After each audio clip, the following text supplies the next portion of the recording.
రాష్ట్రంలో యువతకు విద్యా ఉపాధి అవకాశాలు కల్పించడానికి మానవ వనరులు ఐటీ శాఖ మంత్రి నారా లోకేష్ నిరంతరం కృషి చేస్తున్నామని, ఆయన స్ఫూర్తితో తాను కూడా ఎన్నికల్లో ఇచ్చిన హామీ మేరకు యువతకు ఉపాధి కల్పించడానికి కృషి చేస్తున్నట్టు ఆదిరెడ్డి వాసు తెలిపారు. స్థానిక లా హాస్పిటల్లో గురువారం జరిగిన మీడియా సమావేశంలో ఆయన మాట్లాడుతూ రాజమండ్రిని ఇన్క్యుబేషన్ హబ్ గా అభివృద్ధి చేస్తామని ఎన్నికల్లో హామీ ఇచ్చారని, త్వరలోనే రాజమండ్రిలో రతన్ టాటా ఇన్క్యుబేషన్ సెంటర్ ప్రారంభిస్తున్నట్లు తెలిపారు. వచ్చే నెల 21న రాజమండ్రిలో ఎంటర్‌ప్రెన్యూర్ సమ్మిట్ నిర్వహించబోతున్నామని, ఉభయ గోదావరి జిల్లాల నుంచి యువతీ యువకులు ఎవరైనా పాల్గొనవచ్చునని తెలిపారు.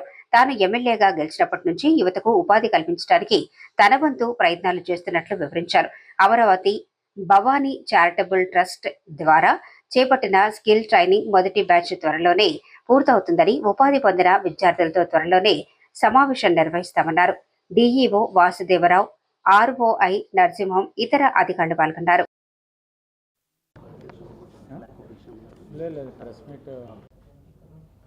మరి రాజమహేంద్రవరం పరంగా శాసనసభ్యుడిగా నేను నెగ్గిన తర్వాత సంక్షేమం ప్రభుత్వ పరంగా చేసే కార్యక్రమాలు, అభివృద్ధి మా నగరపాలక సంస్థ ద్వారా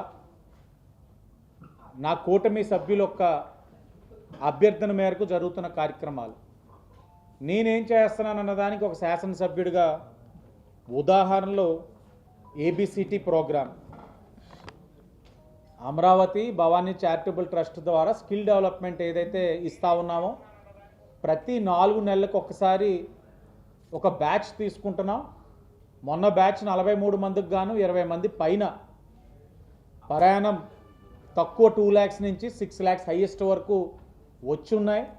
అవన్నీ కూడా అతి దగ్గరలో మీకు ఇంకొక 20-25 డేస్లో ఏబిసిటీ ప్రోగ్రాం ఫస్ట్ బ్యాచ్ కంప్లీట్ అవుతుంది. 43 మందిలోని ఎంతమందికి ఉద్యోగాలు వచ్చినాయి, ఎన్ని లక్షల ప్యాకేజాలు సంపాదించుకున్నారన్నది కూడా మీడియా ద్వారా ప్రజలకు తెలియచేస్తాం. అలాగే స్కిల్ ఆన్ వీల్స్ ప్రోగ్రామ్ ఒకటి లాంచ్ చేస్తున్నాం. సొంత నిధులతో, నా వ్యక్తిగత నిధులతో mega DSC digital examination mock tests కూడా పెట్టున్నాం. దాంట్లో మాక్ టెస్ట్లో పార్టిసిపేట్ చేసిన వాళ్ళు 90% నా ఓటర్లే కాదు. కానీ యువత ఈ కూటమి ప్రభుత్వం మీద ఒక గొప్ప ఆశతో ఉన్నప్పుడు చేయవలసిన బాధ్యత మన పైన ఉంది కాబట్టి ఆ రోజున ఆలోచించకుండా డిఎస్సి ఎగ్జామ్స్కి మాక్ టెస్ట్ కూడా మేము పెట్టాం, సొంత ఖర్చుతో చేసాం, సక్సెస్ కూడా అయ్యింది.